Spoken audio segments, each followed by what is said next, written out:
வணக்கம். இது ஐபிசி தமிழின் இன்றைய அதிர்வு. இன்றைய நாளும் மிக முக்கியமான ஒரு சில விடயங்கள் தொடர்பாக பேசப் போகிறோம். குறிப்பாக வடக்கு கிழக்கிலே வாழக்கூடிய தமிழ் மக்களின் மீது சிங்கள பௌத்த பேரினவாதம் எப்படியான நகர்வுகளை மேற்கொள்கிறது, அதனுடைய தேரர்கள் எப்படி நடந்து கொள்கிறார்கள், ஸ்ரீலங்காவினுடைய அரசு நிகழ்ச்சிகளினுடைய அரச இயந்திரங்கள் எப்படி நகர்ந்து கொள்கிறது என்ற ஒரு கேள்வி இருந்து கொண்டிருக்கிறது. குறிப்பாக தமிழ் மக்களுடைய வாழிடங்கள் மீது பிக்குகள் ஒரு பக்கமாக, தொல்லியல் திணைக்களம் ஒரு பக்கமாக, மக்களுடைய நிலங்களை ஆக்கிரமிப்பதிலே அவர்கள் தொடர்ச்சியான செயற்பாடுகளை முன்னிறுத்தி வருகிறார்கள். வடக்கு கிழக்கிலே வாழக்கூடிய தமிழ் மக்களுடைய நியாயமான கோரிக்கை எங்களை வாழ விடுங்கள் என்பதாகும். இந்த நிலம் எங்களுடைய பூர்வீகமானது, இங்கு நாங்கள் வாழ வேண்டும் என்பது எங்களுடைய காலங்காலமான எதிர்பார்ப்பாக இருக்கிறது. அதிலே பங்கம் விளைவிக்கக்கூடிய வகையில் பல்வேறு நகர்வுகள் இடம்பெற்றுக் கொண்டிருக்கிறது. குறிப்பாக சொல்லிக்கொள்ள வேண்டுமாக இருந்தால், நேற்றைய நாளில் கலகொட அத்திய ஞானசார தேரர் ஒரு விடயத்தை குறிப்பிட்டிருக்கிறார். இந்த நாடு உங்களுடைய அம்மாவின் சொத்தா என்ற ஒரு கேள்வியை தமிழ் நாடாளுமன்ற உறுப்பினர்களை பார்த்து கேட்டிருக்கிறார். இந்த நாடு உங்களுடைய அம்மாவின் சொத்தா, நீங்கள் நினைத்தது செய்வதற்கென்று கடும் துணையில் வடக்கு கிழக்கில் இருக்கக்கூடிய நாடாளுமன்ற உறுப்பினர்கள் தொடர்பாக, குறிப்பாக தேசிய மக்கள் சக்தியினுடைய நாடாளுமன்ற உறுப்பினர்கள் ஒரு சிலருடைய பெயர்களை குறிப்பிட்டு சொல்லியிருக்கிறார். குறிப்பாக வவுனியா போகஸ்பெவ சிங்கள கிராமத்தில் உள்ள மக்களினுடைய வயல் நிலங்கள் தமிழ் மக்களுக்கு சொந்தமானது என தெரிவித்து தேசிய மக்கள் சக்தியினுடைய தமிழ் பாராளுமன்ற உறுப்பினர்கள் இந்த செயற்பாட்டில் ஈடுபடுவதாக அவர்கள் குறிப்பிட்டிருக்கிறார்கள். குறிப்பாக எமது காணிகள் மகாவலி எல் வலயத்திற்கு உரித்துடையதாக இருக்கிறது என்று சொல்லியும் தேசிய மக்கள் சக்தியினுடைய நாடாளுமன்ற உறுப்பினர்கள் ஜெகதீஸ்வரன் மற்றும் ஆனந்தராஜா ஆகியோரும், இன்னும் ஒரு தமிழ் பிரதேச சபை உறுப்பினராக இருக்கக்கூடிய தமிழ்ச்செல்வன் தவபாலன் ஆகியோரும் குறித்த வயல் நிலையங்களில் இருந்து தங்களை வெளியேறுமாறு கூறியதாக குறிப்பிட்டு மிக ஆக்ரோஷமான இந்த கருத்தை ஞானசார தேரர் வெளியிட்டிருந்தார். இது ஒரு பக்கமாக இருக்கிறது. தமிழ் மக்களுடைய நிலங்கள் வவுனியா, இந்த நிலம் வவுனியாவில் எப்படி சிங்கள மக்கள் வந்தார்கள் என்ற கேள்வியெல்லாம் இருந்து கொண்டிருக்கும். சரி, தொடர்ந்து தொல்லியல் என்ற பெயரிலேயே எதிர்ப்பு நடவடிக்கைகள் மேற்கொள்ளப்படுகிறது. குறிப்பாக வெறுகல் வட்டவன் பகுதியில் தொல்லியல் என்ற பெயரில் மக்களுடைய விவசாய காணிகளை அபகரிக்கும் தொல்லியத்துறையினுடைய நடவடிக்கைக்கு எதிர்ப்பு தெரிவித்து விரைவில் பாரிய ஆர்ப்பாட்டம் ஒன்றை முன்னெடுப்பதற்காக நகர்வுகள் மேற்கொள்ளப்பட்டுக் கொண்டிருக்கிறது. குறிப்பாக நேற்றைய தினம் தொல்லியல் துறையினரால் தொல்லியலுக்கான இடங்கள் அடையாளப்படுத்தும் நடவடிக்கையின் பின்னரே அந்த மக்கள் இந்த எதிர்ப்புக்கு தயாராகி வருகிறார்கள். குறிப்பாக தொல்லியல் திணைக்களமானது வெறுகல் வட்டவன் பகுதியில் இருக்கக்கூடிய தொல்லியல் திணைக்கள அடையாளப்படுத்தும் நடவடிக்கைகளை நேற்றைய நாளில் வனவன பாதுகாப்பு திணைக்களம், வன ஜீவராசிகள் திணைக்களம், பிரதேச செயலகம், பிரதேச சபை ஆகியவற்றை இணைத்து முன்னெடுத்தது. இதன்போது 10 இடங்கள் குறித்த தொல்லியல் இடங்களாக அடையாளப்படுத்தப்பட்டது. வெறுகலினுடைய மலைக்குச்சியில் இருந்து அதனை சுற்றி இருக்கக்கூடிய 50 மீட்டர் பகுதி தொல்லியலுக்குரியதாக அடையாளப்படுத்தப்படும் எனவும், இந்த பகுதிக்கு ஏதாவது சிறு குண்டுகள் அடையாளப்படுத்தப்படுமாக இருந்தால் அதில் இருந்து 50 மீட்டர் சிறிவர தொல்லியலுக்குரிய பகுதியாக அடையாளப்படுத்தப்படும் எனவும் தொல்லியல் திணைக்கள அதிகாரிகள் தெரிவித்திருப்பதாக சொல்லப்படுகிறது. மக்களுடைய நிலங்களை தொல்லியல் நிலங்களாக அறிவிக்கின்ற நடைமுறைகள் வடக்கு கிழக்கின் மீது மிக நீண்ட காலமாக இடம்பெற்றுக் கொண்டிருக்கிறது. அப்படியாக அங்கே பயிற்சிகளை மேற்கொள்கின்ற மக்களுடைய விவசாய நிலங்கள் இப்போது தொல்லியல் நிலங்களாக அடையாளப்படுத்தப்பட்டிருக்கிறது. இதனால் அதனை சூழல இருக்கக்கூடிய நிலங்களும் அபகரிக்கப்படும். அங்கே மக்கள் விவசாய நடவடிக்கைகளில் ஈடுபட முடியாத ஒரு நிலைமை இருக்கும்.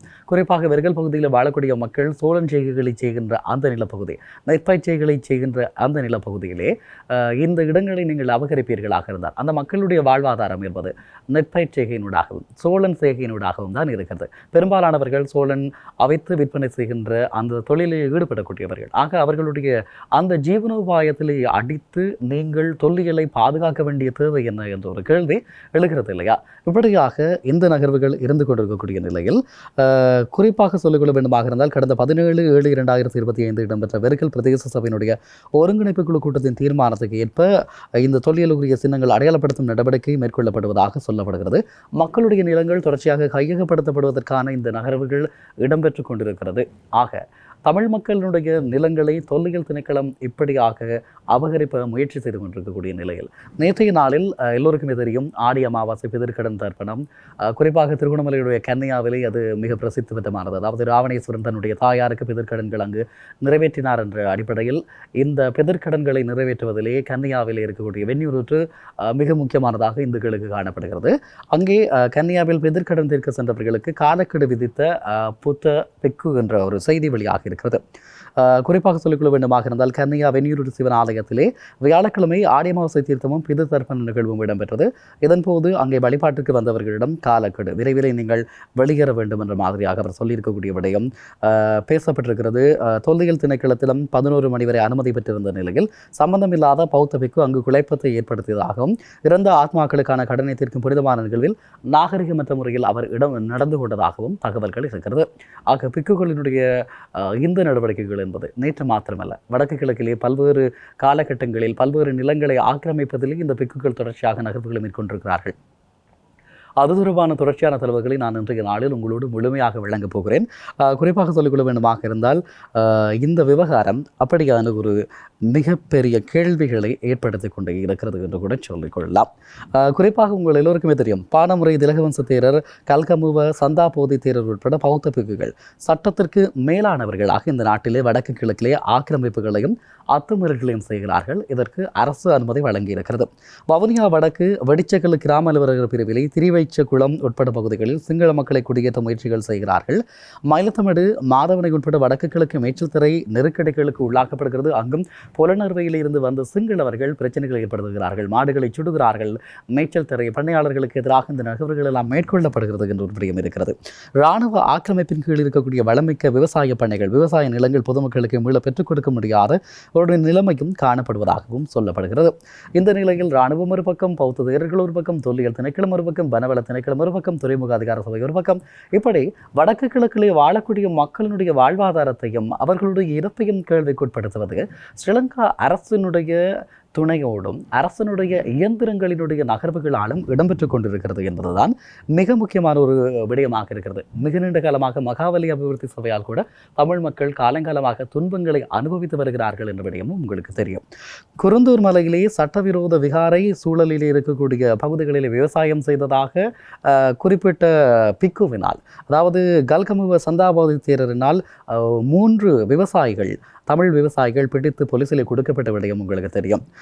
குறிப்பாக குருந்தூர் மலை விகாராதிபதியாக தன்னை அடையாளப்படுத்தும் கல்கமுவ சந்தாபோதி தேரர் தொல்லியல் திணைக்களம் மூலமாக 632 ஏக்கர் விவசாய காணியை தொல்லியல் நிலமாக ஆக்கிரமித்திருக்கிறார். இதில் 140 ஏக்கர் காணிகளை தொல்லியல் நிலமாக அடையாளப்படுத்தி எல்லைக்கற்களை நிறுவி வருகிறார். இதனால் பூர்வீக குடி விவசாய மக்களுடைய ஆதிசிவன் ஐயனார் ஆலயம், விவசாய நிலங்கள், மேய்ச்சல் திரை, குளங்கள் என மிக வளமான விவசாய பூமியை பாழடைந்து சிதைந்து வருகிறது என்பதனை சொல்லிக் கொள்ளலாம். இது போதாது என்று தற்போது அப்பகுதியில் இருக்கக்கூடிய மேலும் 2000 ஏக்கர் நிலப்பரப்பை தொல்லியல் நிலப்பரப்பாக உரிமையும் கோரி வருகிறார் என்பதும் இங்கு நாங்கள் குறிப்பிட்டு சொல்லக்கூடிய ஒரு விடயமாக இருக்கிறது.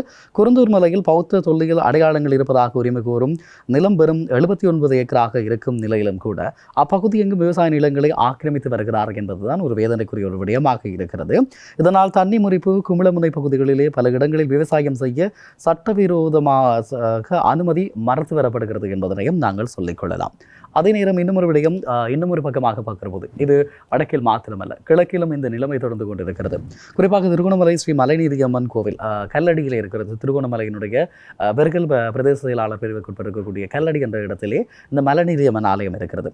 குறிப்பாக இந்த மலைநீதி அம்மன் ஆலயத்தை தீயிட்டு எரித்துவிட்டு அந்த வளாகத்திலே பாசன பப்பாபாத ராஜமகா விகாரை என்கின்ற பௌத்த ஆலயம் அமைத்திருக்கிறார்கள். மலைநீதி அம்மன் வீதியிலே கிடத்தப்பட்டிருக்கிறார் என்ற வேதனையான விடயத்தை இங்கு பதிவு செய்யலாம். திருகோணமலை, அதே போல திருகோணமலையினுடைய இலங்கத்துறை முகத்துவாரம் பிரதேசத்திலே கொஞ்சமப்ப பெரிய சுவாமி கோவிலை அடித்து அந்த கோவில் சூழலில் லங்காப்பட்டின சமுத்திரகிரி விகாரை என்ற பெயரிலே ஒரு விகாரை கட்டப்பட்டிருக்கிறது. காங்கேசன்துறையில் உள்ள சைவ ஆலயம் ஒன்றிலே கெமுனி விகாரை என்கின்ற பெயரில் பௌத்த விகாரை நிறுவி இருக்கிறார்கள். முல்லைத்தீவில் குருந்தூர் மலையிலே ஆதி ஐயனார் கோவிலிலே சூலத்தை உடைத்து வீசிவிட்டு அங்கு குருந்தூர் விகாரை அமைத்திருக்கிறார்கள். இதே போலதான் வெடுக்கனாரி மலையிலேயும் இருக்கிறது. முல்லைத்தீவு நீராவியடி பிள்ளையார் ஆலய வளாகத்தில் அத்துமீறி குருகந்த புராண ரஜமகா விகாரை என்கின்ற பெயரில் விகாரை ஒன்று கட்டப்பட்டிருக்கிறது. வவுனியா வெடுக்கனாரிமலை சிவன் ஆலய விக்கிரகங்களை சேதப்படுத்தி வட்டமான பர்வத விகாரை என்ற பௌத்த தொல்லியல் நிலம் உரிமை கோரி வருகிறார்கள்.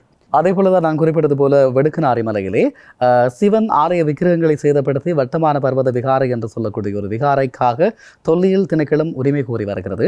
அதே போல திருகோணமலையினுடைய முல்லைத்தீவு எல்லைப் பகுதியில் இருக்கக்கூடிய திண்ணவன் மரபடி கந்தசுவாமி மலை ஆலய பூசை வழிபாடுகள் தடை செய்யப்பட்டு அங்கு சங்கமலை விகாரை என்று சொல்லக்கூடிய விகாரைக்காக நிலம் ஒதுக்கப்பட்டிருப்பதாக தொல்லியல் உரிமை கூறுகிறது.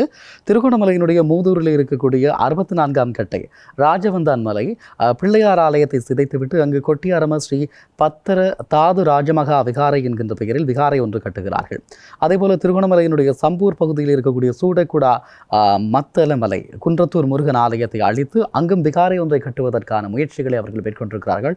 தொல்லியல் அடையாளங்கள் இருப்பதாக கூறி வருகிறார்கள். அதே போல மட்டக்களப்பு மாவட்டத்தின் குசலமலை சைவகுமரன் ஆலயத்திலே பாரம்பரிய முன்கதவு மூலஸ்தான விக்கிரகம் என்பவற்றை அடித்து நொறுக்கி இருக்கிறார்கள். வவுனியாவில் பூவரசங்குளம் மலையிலிருந்து பிள்ளையார் சிலை சூலம் என்பவற்றை சேதப்படுத்தி இருக்கிறார்கள். இவ்வாறு தொடர்கின்ற அட்டூழியங்கள் போதாது என்று சொல்லி பாதிக்கப்படாத இன நல்லிணக்கம் தையிட்டியிலே தான் பாதிக்கப்படும் என்று சொல்லி இப்போது தையிட்டி தொடர்பாக அங்கு அமைக்கப்பட்டிருக்கக்கூடிய சட்டவிரோத விகாரை அகற்றுமாறு அல்லது அதற்கு ஒரு தீர்வை கேட்கின்ற போது சொல்லுகிறார்கள் இன நல்லிணக்கம் பாதித்துவிடும் என்று சொல்லி. யார் சொல்கிறார் என்று சொன்னால் என்பிபியினுடைய வடக்கிற்கான அமைச்சர் சந்திரசேகரன் குறிப்பிடுகிறார்.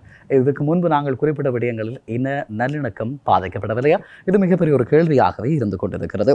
இதை தாண்டி வருகிற போது 2008ஆம் ஆண்டு இறுதிப்போர் காலப்பகுதியிலே குறிப்பாக உங்களுக்கு தெரியும் மஹிந்த ராஜபக்சவினுடைய அப்போதைய அரசு வரவு செலவு திட்டத்திலே தோற்கப் போகின்ற ஒரு நிலைமை இருந்தபோது ஜேவிபி அதற்கு ஆதரவு அளித்தது. அதன் மூலமாக அந்த அரசு இருந்தது. அந்த அரசு குறிப்பாக சொல்லிக்கொள்ள வேண்டுமாக இருந்தால் 2009ஆம் ஆண்டின் பின்பதாக தமிழ் சமூகத்தை இனப்படுகொலை செய்து தொல்லியல் திணைக்களத்தினூடாக வடக்கிலே 379 பௌத்த தொல்லியல் இடங்களை அடையாளப்படுத்தி இருப்பதாக அறிய முடிகிறது. அதே நேரத்தில் குறிப்பாக இந்த விவகாரத்திலே யாழ்ப்பாணத்தில் 48 பௌத்த தொல்லியல் இடங்கள் அடையாளப்படுத்தப்பட்டிருக்கிறது. கிளிநொச்சியில் 16 இடங்களும், முல்லைத்தீவிலே 175 இடங்களும் பௌத்த தொல்லியல் இடங்களாக அறிவிக்கப்பட்டிருக்கிறது. அதேபோல மன்னாரிலே 60 பௌத்த தொல்லியல் இடங்கள் பதிவு செய்யப்பட்டிருக்கிறது. வவுனியாவில் 80 இடங்களை கண்டறிந்ததாக பட்டியலிட்டிருக்கிறார்கள். இதில் 83 இடங்களை மஹிந்த ராஜபக்ச அரசாங்கத்தின் தேசிய மரபுரிமைகள் அமைச்சு வர்த்தமானி ஊடாக பௌத்த தொல்லியல் இடங்களாக கடந்த 2013ஆம் ஆண்டிலே அறிவித்திருந்தது என்பது குறிப்பிடத்தக்கது.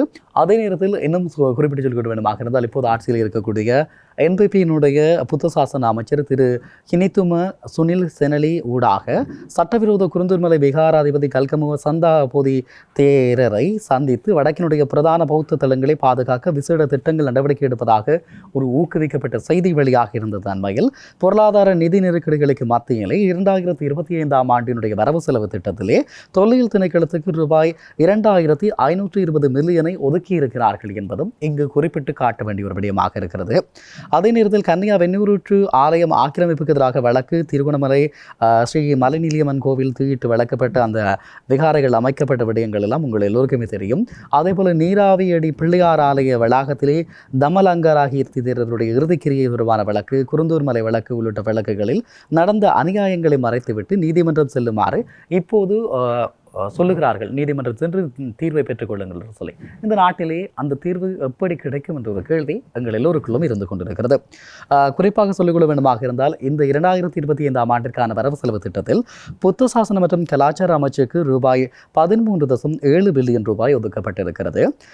புத்த சாசன திணைக்களத்திற்கு 1970 மில்லியன் ஒதுக்கீடு செய்யப்பட்டிருக்கிறது. தொல்லியல் திணைக்களத்திற்கு 2520 மில்லியன் ஒதுக்கப்பட்டிருக்கிறது. இதனைத்தான் அவர்கள் சொல்லக்கூடிய சிஸ்டம் சேஞ்ச் என்ற பதத்திலே அடையாளப்படுத்தக்கூடியதாக இருக்கிறது என்பதனையும் சொல்லிக் கொள்ளலாம்.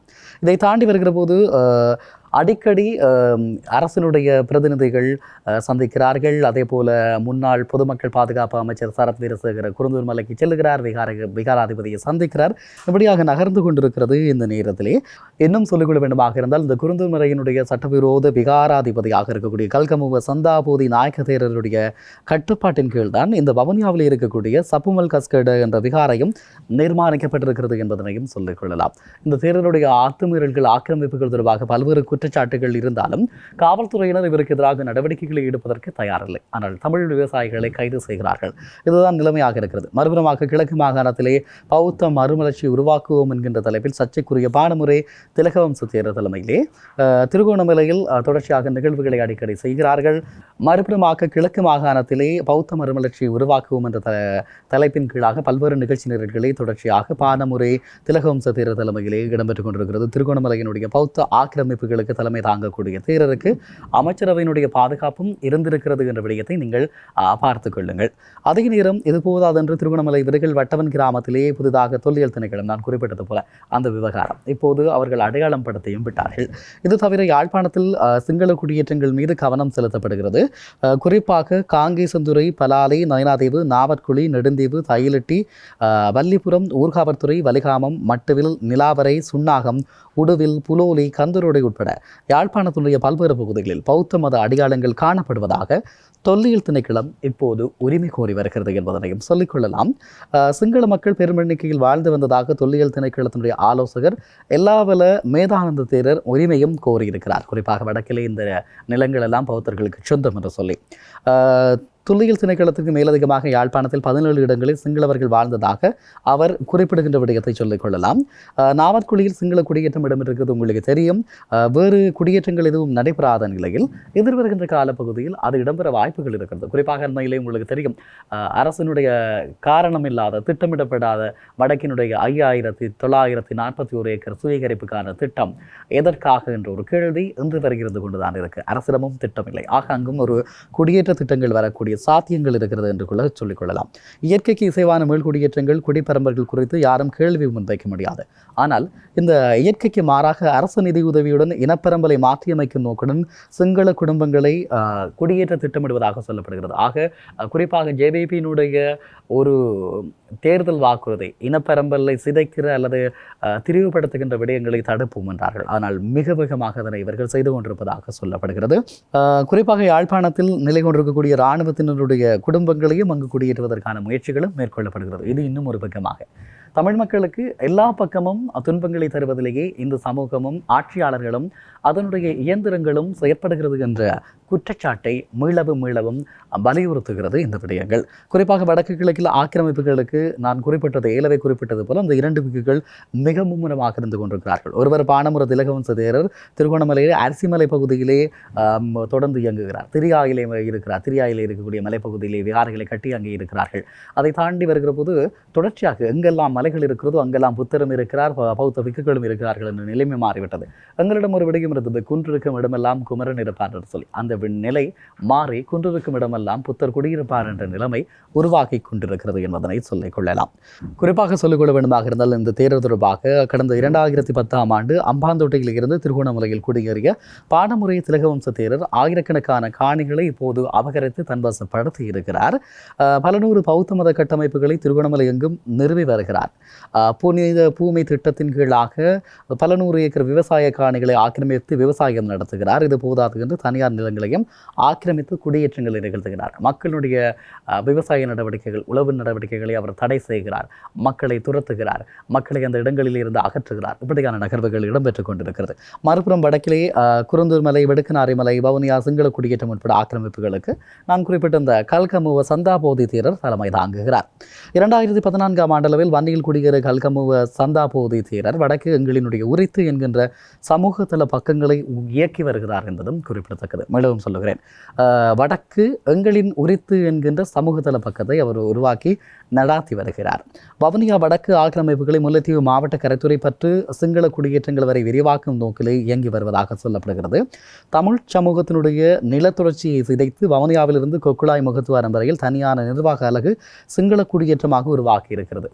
குறிப்பிட்டு சொல்லிக்கொள்ள வேண்டுமாக இருந்தால் ஈழத்தமிழர்களுடைய இதய பூமி என்று சொல்லப்படுகின்ற மணலாறு பிரதேசம் எப்படி ஆக்கிரமிக்கப்பட்டிருக்கிறது என்பதும், முல்லைத்தீவுக்கும் திருகோணமலைக்கும் இடையிலான அந்த தொடர்ச்சி, நிலத்தொடர்ச்சி, தமிழ் மக்களுடைய நிலத்தொடர்ச்சி இடையிலே குறுக்கறுத்து எப்படி இருக்கிறார்கள் என்பதும், திருகோணமலையையும் முல்லைத்தீவையும் இணைக்கக்கூடிய நாயாறு பாலத்தை மீள கட்டமைப்பது தொடர்பான எந்த விதமான ஆலோசனைகளும் இல்லாமல் சிங்கள குடியிருப்புகளினூடாக சுற்றி திருகோணமலையை நோக்கி நகர்வதற்கு முல்லைத்தீவு பாதை அமைத்திருக்கிறார்கள் என்பதும் இங்கு நான் குறிப்பிடுகிறேன். மீளவும் குறிப்பிடுகிறேன், தமிழர்கள் சமூகம் சிந்திக்க வேண்டிய ஒரு விடயம். தமிழர்களுடைய நிலத்தொடர்ச்சி, அதாவது முல்லைத்தீவில் இருந்து வடக்கு கிழக்குங்களுடைய தாயகம் என்று சொல்லுகின்ற நாங்கள் முல்லைத்தீவில் இருந்து திருகோணமலைக்கான நிலத்தொடர்ச்சியில் இடையிலே பௌத்த பிக்குகளும் பௌத்த குடியேற்றங்களும் சிங்களவர்களுடைய குடியேற்றமும் இருக்கிறது. இந்த தொடர்ச்சியை, நிலத்தொடர்ச்சியை நாங்கள் மேற்கொள்ள வேண்டுமாக இருந்தால் அந்த இருக்கக்கூடிய சிங்கள குடியேற்றங்களினூடாக நகரக்கூடாது என்று சொன்னால் நாயாறு பாலம் அபிவிருத்தி செய்யப்பட வேண்டும். இதிலே வன்னி மாவட்ட நாடாளுமன்ற உறுப்பினர்கள் கவனம் செலுத்த வேண்டிய தேவை இருக்கிறது. திருகோணமலை மாவட்ட நாடாளுமன்ற உறுப்பினர்களும் கவனம் செலுத்த வேண்டிய தேவையும் இருக்கிறது. அவர்களுடைய பார்வைக்கு எப்படி செல்ல போகிறது என்ற ஒரு கேள்வி இருக்கிறது. நிச்சயமாக ஒரு விடயத்தை செய்யலாம். அரசினுடைய பக்கமாக இந்த அபிவிருத்திகள் வராவிட்டால் திருகோணமலை மாவட்ட நாடாளுமன்ற உறுப்பினர்களும் வன்னி மாவட்ட நாடாளுமன்ற உறுப்பினர்களும் இணைந்து தங்களுடைய ஒதுக்கப்பட்ட நிதிகளினூடாக அந்த பாலங்களை கட்டியமைப்பதற்கான முயற்சிகளை முன்னெடுக்கக்கூடிய வாய்ப்புகளும் இருக்கிறது என்பதனை சொல்லிக் கொள்ளலாம். அதே நேரத்தில் தண்ணி முறிப்பு கும்பலமுனை கிராமத்தைச் சேர்ந்த தமிழ் மக்களுக்கு சொந்தமான பல வயல் காணிகளில் விவசாய நடவடிக்கை மேற்கொள்ளக்கூடாது என்று சொல்லியும் இந்த கல்கமுவ சந்தாபோதி தேரர் தடுத்து வருகிறார் என்பதும் உங்களுக்கு தெரியும். இவர்களோடு பல்வேறுபட்ட முரண்பாடுகளை மக்கள் ஈடுபட்டாலும் அது சாத்தியமில்லாத அல்லது நீதி கிடைக்கப்பெறாத ஒரு விடயமாக இருக்கிறது என்று கூட சொல்லிக் கொள்ளலாம். குறித்த இருவர் மீதும் பல குற்றச்சாட்டுகள் இருக்கிறது. குறைந்தபட்ச நடவடிக்கைகள் நடவடிக்கைகள் கூட இதுவரை எடுக்கப்படவில்லை என்பதனையும் சொல்லிக் கொள்ளலாம். இப்போது ஆட்சி மாறிவிட்டது. கடந்த கோட்டாபாய ஆட்சியின் காலப்பகுதியில் இவர்களுக்கு அதிகாரம் விளங்கப்பட்டது, அமைச்சரவை பாதுகாப்பு விளங்கப்பட்டது. அப்படியாக இருந்தால் இப்போது அவர்கள் தண்டிக்கப்படலாம் அல்லது அவர்களுடைய செயற்பாடுகள் தடுத்து நிறுத்த முயற்சிக்கலாம். இன நல்லிணக்கத்தை பேசுகின்ற அரசு, எங்களுக்கு எல்லோருமே இளைஞர்கள் என்று பேசுகின்ற அரசு, இந்த விவகாரங்களில் ஏன் கண்மூடி இருக்கிறது என்ற கேள்வி எழுப்பப்பட்டுக் கொண்டே இருக்கிறது. குறிப்பாக சொல்லிக்கொள்ள வேண்டுமாக இருந்தால் புல்மோட்டையிலே தமிழ் மக்களுடைய விவசாய நிலங்களுக்குள் புகுந்து இந்த பானமுறு திலகவம்ச தீர தரப்பினர் மிகுந்த அட்டூழியங்களை செய்கிறார்கள். இந்த நிமிடம் வரை அது தடுக்கப்படவில்லை. நாங்கள் பேசிக்கொண்டுதான் இருக்கிறோம். பேசுவதை தவிர எங்களால் எதை செய்ய முடியும் என்ற ஒரு கேள்வி இருக்கிறது. ஆக சம்பந்தப்பட்ட அதிகார தரப்புகள் இந்த விவகாரத்தில் கவனம் எடுக்க வேண்டிய தேவையும் இருந்து கொண்டிருக்கிறது. அதேபோல இன்னும் ஒரு விடயத்தையும் நாங்கள் மிக முக்கியமாக பார்க்க வேண்டிய தேவை இருக்கிறது. திருகோணமலையினுடைய திருக்கோணேஸ்வரர் ஆலயம் மிகப்பெரிய அளவிலே ஆக்கிரமிக்கப்பட்டிருக்கிறது என்ற விடயத்தை சொல்லிக் கொள்ளலாம். ஈழத்தமிழர்களுடைய பாரம்பரியமான சொத்து, ஈழத்தமிழர்களுடைய தலைநகரம் திருகோணமலை. அங்கு இப்படியான நகர்வுகள் இடம்பெறுகிறது.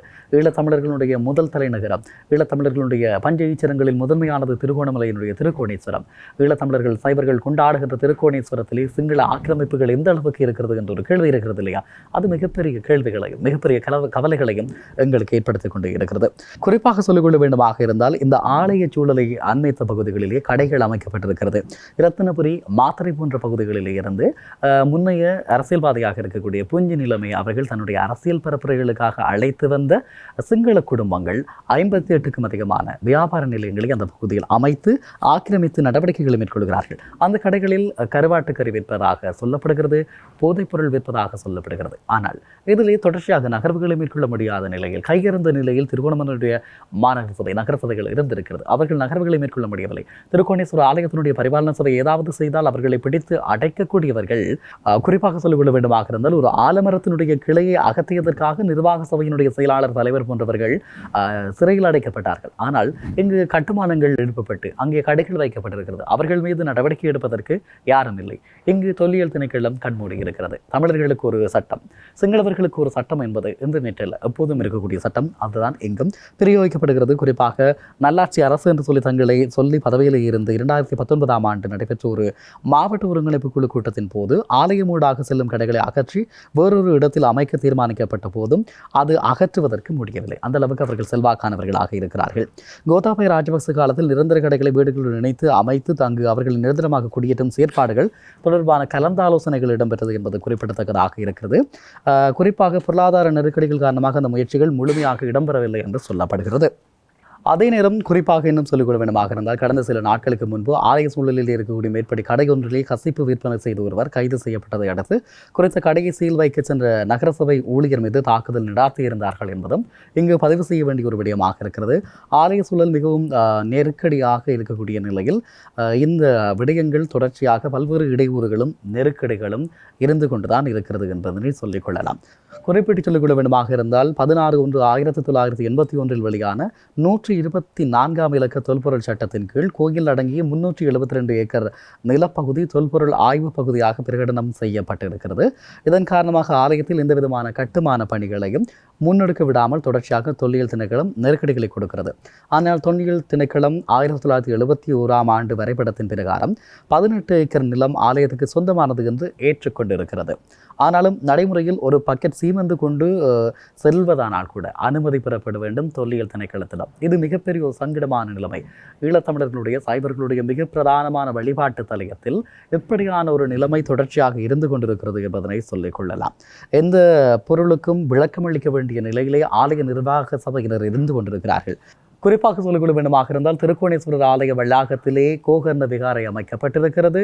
அங்கு தொடர்ச்சியாக தொல்லியல் திணைக்களத்தினுடைய ஆலோசகர் தொல்லியல் சக்கரவர்த்தி என்றெல்லாம் புகழப்படுகின்ற எல்லாவல மேதானந்த தேரர் தந்த ஆய்வுகளூடாக சொல்லி வருகிறார். அங்கே கோகர்ண விகாரை இருந்தது, அதனால் தான் கட்டியிருக்கிறோம் என்று சொல்லியிருக்கிறார். பாடல் பெற்ற பழம்பெரும் சைவ மக்களினுடைய பொக்கிசம் என்று கூட இந்த திருக்கோணேஸ்வரத்தை சொல்லிக் கொள்ளலாம். திருஞான சம்பந்தர் திருக்கோணேஸ்வரத்தை புகழ்ந்து பதிகம் பாடியிருக்கிறார். கோணேஸ்வர பதிகம் என்றும் இருக்கிறது. அதே போல திருப்புகழிலே அருணகிரிநாதர் புகழ்ந்து பாடியிருக்கிறார். திருகோணமலையும் திருக்கோணேஸ்வரத்தினுடைய அந்த மகிமைகளையும் பேசியிருக்கிறார். ஆக இன்று சிங்கள பௌத்த பேரினவாதம் எந்த அளவுக்கு அதனை வைத்திருக்கிறது என்ற ஒரு கேள்வி இருந்து கொண்டுதான் இருக்கிறது.